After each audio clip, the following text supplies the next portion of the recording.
तो D block element जो होते हैं पीरियोडिक टेबल में एस और पी के बीच में लाई करते हैं। यानी डी ब्लॉक जो एलिमेंट होते हैं इनका जो आयोनाइजेशन एनर्जी होता है एस ब्लॉक एलिमेंट से क्या होता है, ज़्यादा होता है, और पी ब्लॉक एलिमेंट से कम होता है। क्योंकि सबको पता है कि जब हम लोग पीरियड में लेफ्ट टू राइट जाते हैं तो यहाँ पे हमारा स्कैंडियम और यहाँ पे जिंक, किसी भी एलिमेंट के लिए बात करेंगे, अगर पीरियड में लेफ्ट टू राइट अगर हम लोग मूव करते हैं तो वहाँ पे आयोनाइजेशन एनर्जी का वैल्यू जो होता है इंक्रीज करता है और रेडियस डिक्रीज करता है। यानी रेडियस क्या होगा, डिक्रीज करेगा, और आयोनाइजेशन एनर्जी का वैल्यू क्या होता है, इंक्रीज करता है। क्यों? क्योंकि वहाँ पे हमारा जेड क्या होता है, इंक्रीज करता है। यानी जो आई होता है ये डायरेक्टली प्रोपोर्शनल होता है किसके, जेड के। ठीक है, क्लियर। अब ये हमारा हो गया। तो यानी डी ब्लॉक एलिमेंट का आयोनाइजेशन एनर्जी एस ब्लॉक से क्या होता है, ज़्यादा होता है, पी ब्लॉक से कम होता है। और जो ट्रांजिशन एलिमेंट होते हैं पीरियोडिक टेबल में एस और पी के बीच में लाई करते हैं। आपको इतना याद रखना है। लेकिन जब हम लोग स्कैंडियम से जिंक की तरफ चलते हैं तो वहाँ पे मैंने बताया कि आयोनाइजेशन एनर्जी का वैल्यू क्या होगा, इंक्रीज करेगा। मतलब आई increases slowly because radius decreases slowly. ऐसा क्यों होता है? क्योंकि हमारा रेडियस जो होता है वो धीरे धीरे क्या करता है, डिक्रीज करता है। लेकिन मैंने बताया था कि जो जिंक होता है जिंक तक जाते जाते रेडियस हाई हो जाता है। मतलब जिंक का रेडियस क्या होता है, हाई होता है। तो यानी जिंक में एक्सेप्शन है। क्यों? जिंक का रेडियस हाई होता है, जिंक का रेडियस हाई होता है, फिर भी इसका आयोनाइजेशन एनर्जी क्या होता है, ज़्यादा होता है, बहुत ही ज़्यादा होता है, वेरी हाई। इसके पीछे का रीज़न समझेंगे।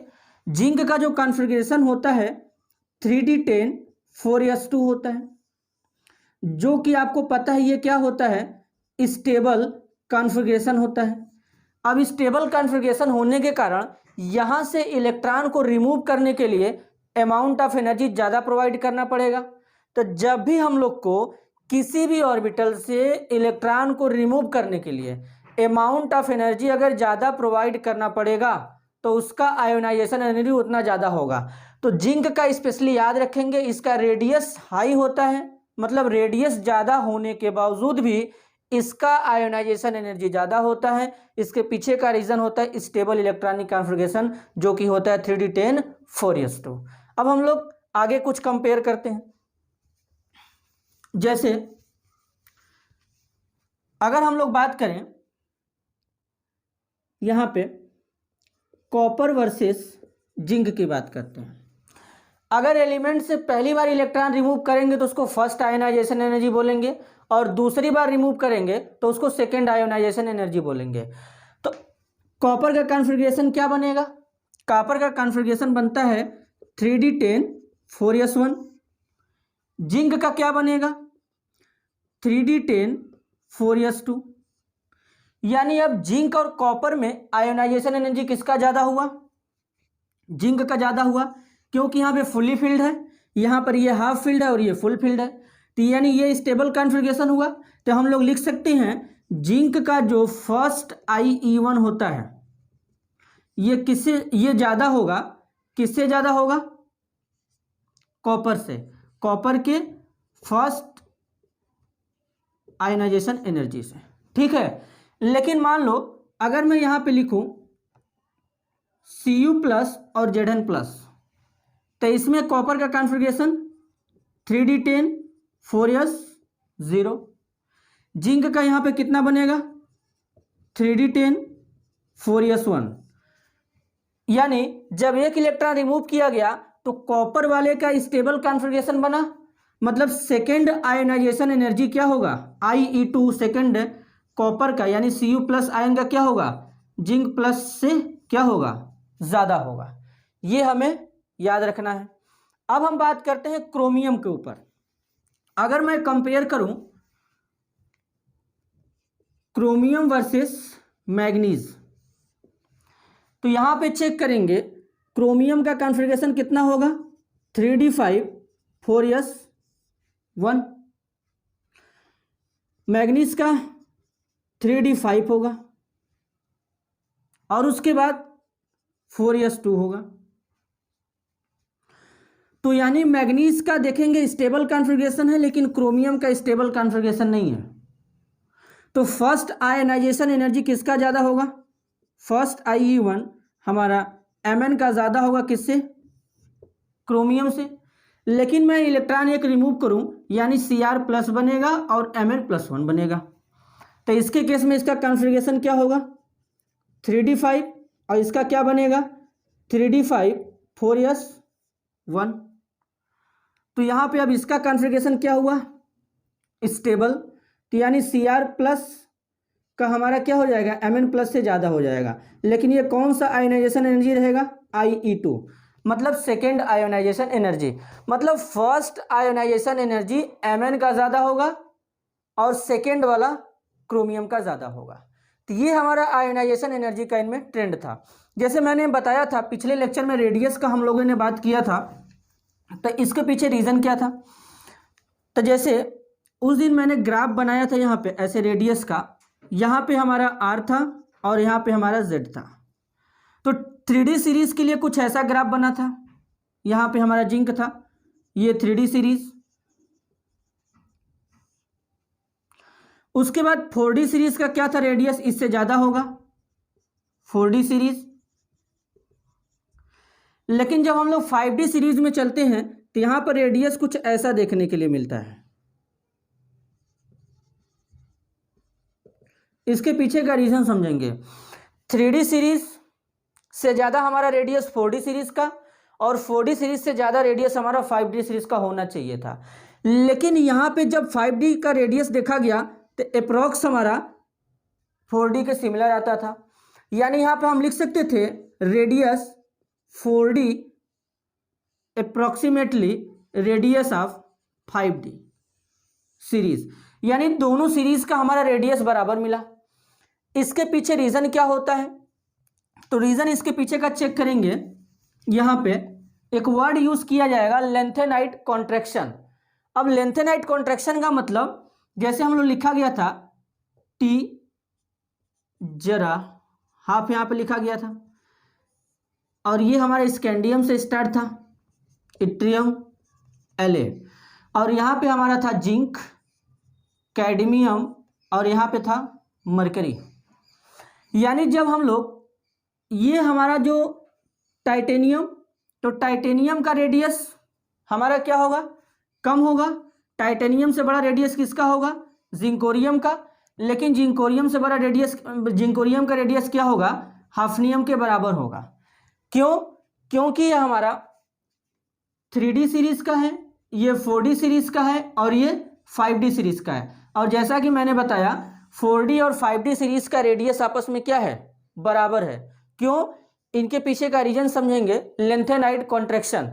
जैसे अगर यहाँ पे जिंकोरियम लिखा गया तो जिंकोरियम का जब कॉन्फ़िगरेशन करते हैं तो 4D2 5s2 कॉन्फ़िगरेशन इसका होता है। लेकिन जैसे ही हम हाफनियम में जाते हैं इसका कॉन्फ़िगरेशन होता है 4f40 5d2 और 6s2, ये इसका कॉन्फ़िगरेशन होता है।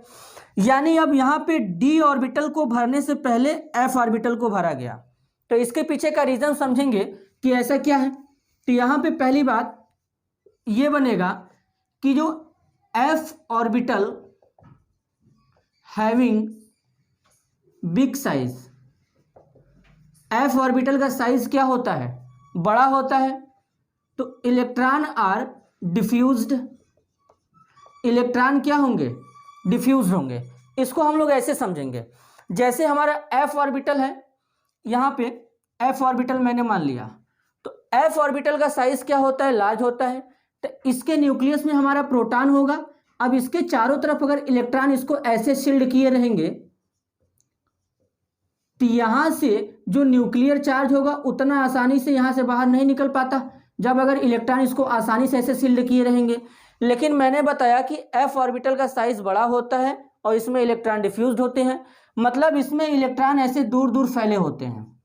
अब दूर दूर फैले होने के कारण क्या होगा, ये न्यूक्लियर चार्ज पेनिट्रेट करके बाहर निकल जाएगा, और जब पेनिट्रेट करके बाहर निकलेगा तो 6s के जो इलेक्ट्रॉन होते हैं उनके ऊपर न्यूक्लियर चार्ज बढ़ेगा।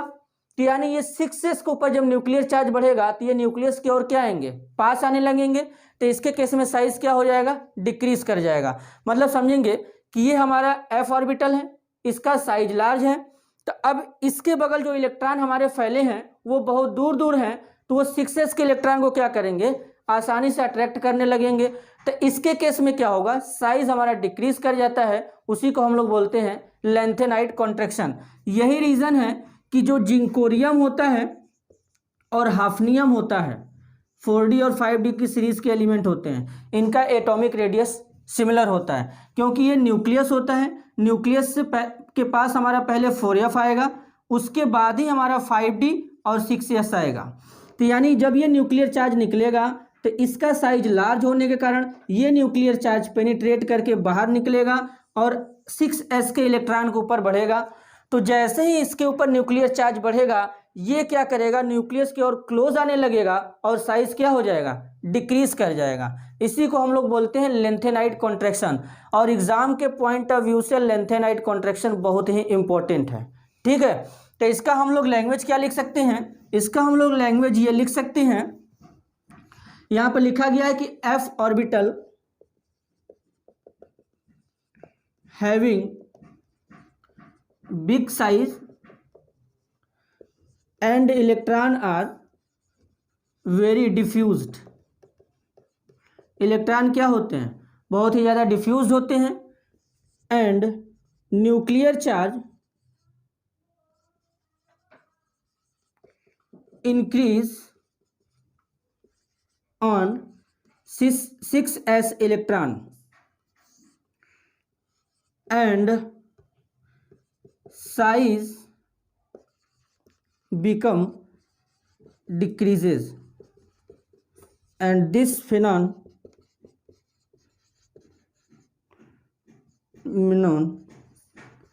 is also known as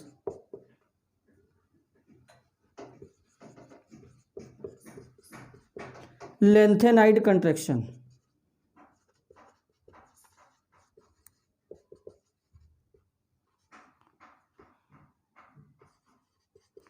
इसी को हम लोग लेंथेनाइट कंट्रैक्शन कहते हैं। यानी F वाले का साइज हमारा लार्ज होता है, जिसके थ्रू न्यूक्लियस का न्यूक्लियर चार्ज हमारे 6x के इलेक्ट्रॉन पे बढ़ता है, और 6s के इलेक्ट्रॉन पे बढ़ने के कारण s वाला ऑर्बिटल हमारे न्यूक्लियस की ओर क्लोज आने लगेगा, और ऐसे केस में साइज क्या हो जाता है, डिक्रीज कर जाता है। तो इसी को हम लोग बोलते हैं लेंथेनाइट कंट्रैक्शन। तो ये हमारा आयोनाइजेशन एनर्जी का ट्रेंड था ट्रांजिशन एलिमेंट के लिए।